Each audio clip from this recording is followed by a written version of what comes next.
इसलिए आओ हम अनुग्रह के सिंहासन के निकट हियाव बांधकर चलें कि हम पर दया हो और वह अनुग्रह पाएं जो आवश्यकता के समय हमारी सहायता करे। In the time of need, हम अपने उस आवश्यकता के समय, जिस समय हमें आवश्यकता हो उस समय हमारी सहायता हो, पहले क्या करना है? हमें अनुग्रह के सिंहासन के सामने जाना है। वो भी कैसे? बाइबल कहता है हियाव बांधकर। हालेलुया। मैं आपको बताना चाहता हूं, जब भी आप परमेश्वर के पास जाते हैं, आप जानते हैं यीशु मसीह पापियों का परमेश्वर है और बाइबल कहता है हर एक व्यक्ति पापी है जो इस धरती पे है। यीशु मसीह ने अपने लहू के द्वारा पापों की क्षमा दी है। अब जब हमारे पाप क्षमा हो गए हैं, वचन दिखाएं, हमें क्या करना? हियाव बांध कर उस अनुग्रह के सिंहासन के निकट चलना है। अनुग्रह के सिंहासन के निकट मतलब परमेश्वर के सिंहासन के निकट, वो जो अनुग्रह का दाता है उसके सिंहासन के निकट हमें हियाव बांध कर जाना है। अब हमें अपने को एक पापी व्यक्ति फील करके, पापी व्यक्ति अंगीकार करके, पापी व्यक्ति मानते हुए परमेश्वर के सामने नहीं जाना, परंतु आपके पाप क्षमा हो गए हैं, अब आपको हियाव के साथ जाना है। हियाव कैसे होगा? एक बेटे को अपने पिता के सामने जाने में क्या कोई डर होता है? नहीं, हियाव होता है। क्यों? क्योंकि उसका संबंध, उस पिता और बाप का जो संबंध है, इस कारण से वो बेटा अपने पिता के सामने जाने से बिल्कुल नहीं डरता। कोई भी डर नहीं है, पूरे हियाव के साथ जाता है और कहता है पिताजी मुझे इतने पैसों की जरूरत है, मुझे आप दे दें। ये हियाव कैसे हुआ? क्यों कैसे हुआ? ऐसे क्योंकि वो उसका पिता है। जो एक बेटा अपने पिता के पास जा रहा है, उसका एक संबंध है, इस कारण से उसके पास हियाव है। वो पूरे हियाव के साथ अपने पिता के पास जा करके कुछ भी मांग सकता है, कुछ भी बोल सकता है, कुछ भी बातों को कर सकता है, कुछ भी फ्यूचर की बातों को कर सकता है, क्योंकि उन दोनों का एक नाता है। वैसे हमारा और यीशु के साथ हमारा नाता है, परमेश्वर के साथ नाता हो चुका है यीशु मसीह के लहू बहाने के कारण। अब हमें डरते हुए परमेश्वर के सामने नहीं जाना है, हमारे पाप क्षमा हो चुके हैं।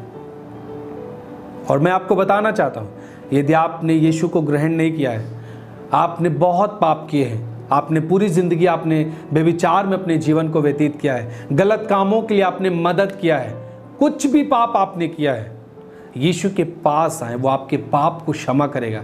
और परमेश्वर के सामने जब आप जाएंगे, पूरे हियाव के साथ जा पाएंगे, क्योंकि आपके पापों की क्षमा यीशु कर चुका।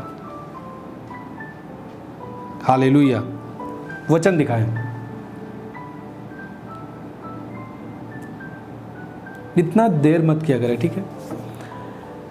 हम अनुग्रह के सिंहासन के निकट हियाव बांध कर चले।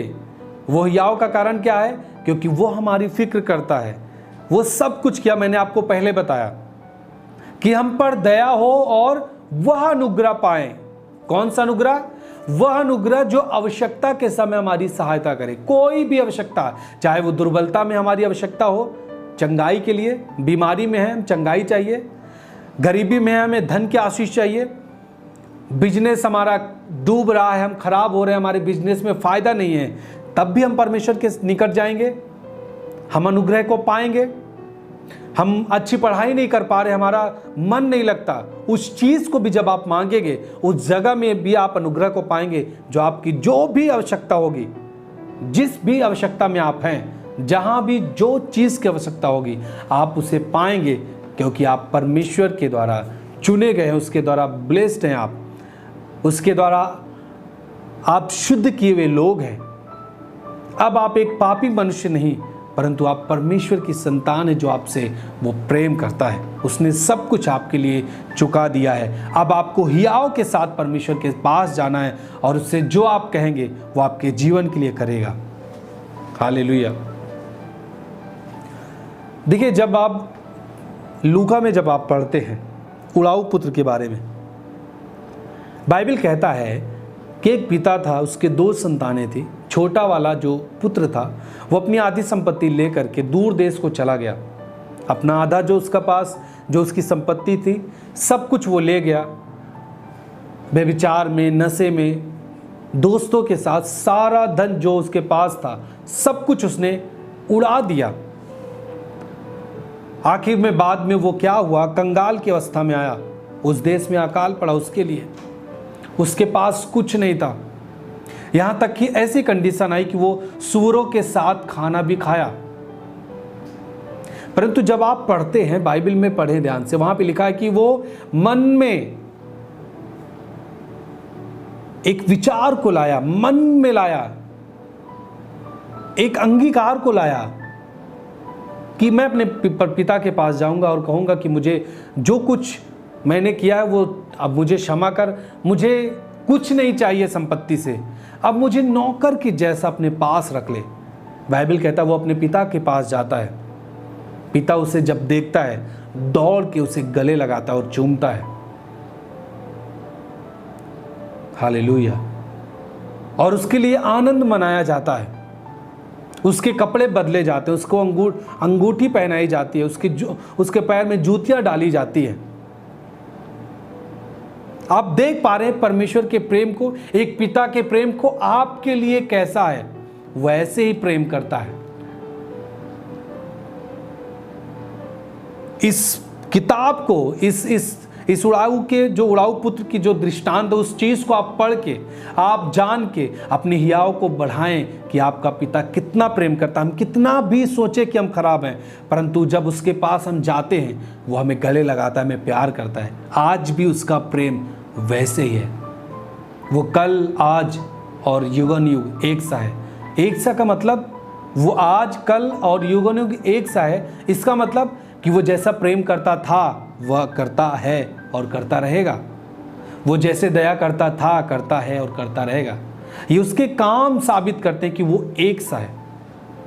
आप कभी कभी एक व्यक्ति के बारे में कहते हैं, भाई वो पहले ठीक था लेकिन अभी बदल गया।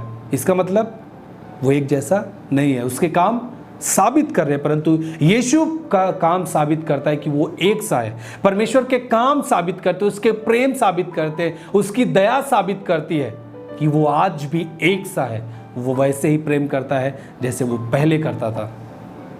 हालेलुया। ये उदाहरण परमेश्वर का वचन आपको देता है, उड़ाऊ पुत्र का दृष्टांत। वो आज भी आपसे प्रेम करता है। आप कैसे भी हालत में हो, आप कितना भी परमेश्वर के विरोध में काम आपने किया है, परंतु आपके अंदर एक हियाव हो जाएगा कि वो आपसे प्रेम करता है। आप उसके पास आए, वो आपको गले लगाना चाहता है, वो आपको आशीषित देखना चाहता है। वो आपको कंगाल की अवस्था में नहीं, परंतु आपको धन, बहुतायत की धन के साथ आपको ब्लेस करता हुआ देखना चाहता है। आपको गरीबी में नहीं देखना चाहता, वो आपको चंगाई के साथ देखना चाहता है, क्योंकि सब कुछ आपके जीवन के लिए उसने तैयार किया है। परंतु आपके आने में देरी है। जब आप आएंगे आप उसके आनंद को देख पाएंगे, और जब आप आएंगे वो खुद आनंद मनाएगा, उस आनंद में आपको शामिल करेगा, और आनंद के कारण आप होंगे यीशु मसीह के नाम में। हालेलुया।